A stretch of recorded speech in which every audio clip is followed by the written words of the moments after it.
Guys, this is transmission video 1, the removal. Of course, I showed you just a few minutes ago before the 5-minute starter removal, which is pretty easy. Now let me show you what else I did.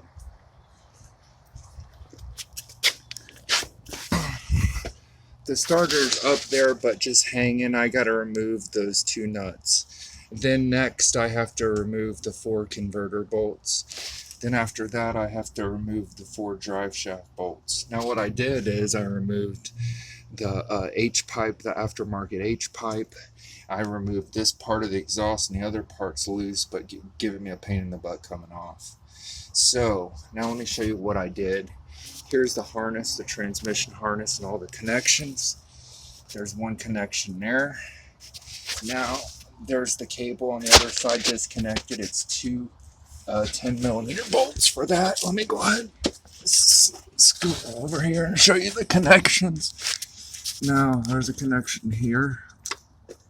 There's one, I don't know if you can see, try to get you an angle on this plug here, and then there's one right here on the MLS.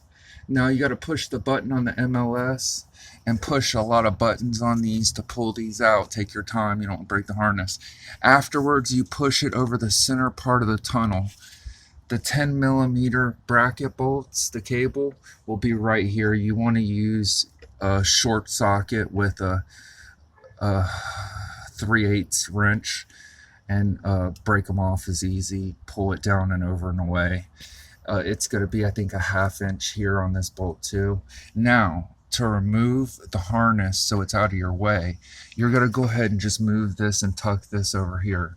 Now, the harness you see right here is hanging. I'm going to show you how to get that like that real quick. Let me slide back over here.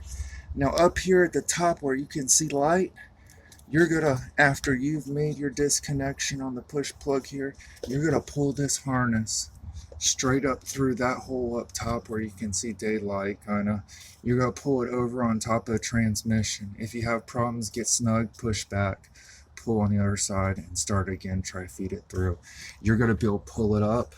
I've got mine up here on top of this dipstick. Now what has to happen left besides the dipstick? It's on one of the torque converter, or I mean the bell housing bolts, or 6 of them. I'll remove that all at one time. I've got the harness, as you can see, run out here and in front away. It'll be away from all the job when I go ahead and drop the transmission. There's these 2 lines here, automatic transmission lines left, 4 converter bolts, the 4 12mm 12-point drive shaft bolts, and then the 6 bell housing bolts. And of course I'm going to have a transmission jack here at this time to do all this.